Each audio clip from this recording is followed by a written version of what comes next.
Now, what you've just described, I just want to make sure I've understood. You're saying high fat, low sugar, low protein, Moderate protein. moderate protein. So low sugar, low carb, moderate protein, higher fat.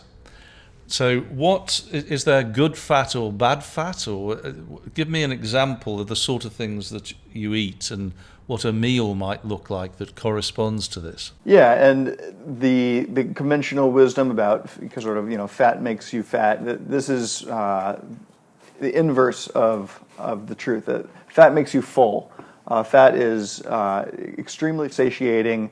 It's hard to overeat just fat. If you ever try to sit down, think about trying to sit down and eating a stick of butter, you won't get through it. You'll fill up before then, and that's not quite what I do. I do eat many pounds of butter per year, more than the average American. If you go back about 100 years, the average American ate, I think, 13 pounds of butter, though.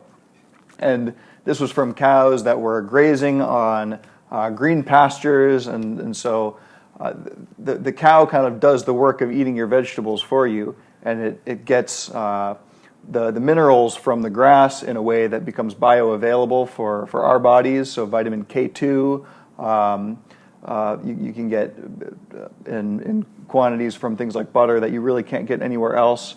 The old thing about calcium and Yes. all that. So good quality dairy, cheese, butter, and then meats. Red meat has been demonized a lot, but if you look at the nutrient profile of a quarter pound of red meat, it's going to have more nutrients, and including things that you wouldn't even associate with red meat, things that you might think you can only get from green vegetables. It has more of it than many servings of vegetables. I'm not saying do away with the vegetables altogether, because one, they make an excellent delivery system for these healthy fats. Whether it's a salad that's drenched in olive oil and feta cheese, olives, nuts, these are all good fats. If you're cooking, coconut oil is good because it has a high tolerance for heat before it turns rancid, whereas olive oil is much Yes. lower, and so the smoke point is lower for olive oil.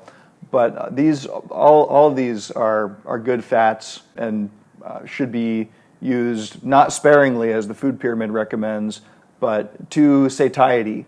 You don't want to eat past the point of satiety, because then that probably means something else is going on, some kind of emotional eating or food addiction. But it's harder to eat emotionally with these things too, because they don't trigger the same regions in the brain, the reward centers, like carbs and sugar do, which would have been for our ancestors a great boon to you come across the honeycomb. But when we have it in abundance, and often it's the cheapest stuff at the grocery store, then there's nothing to stop that vicious cycle of just binging on the Oreos or whatever it might be.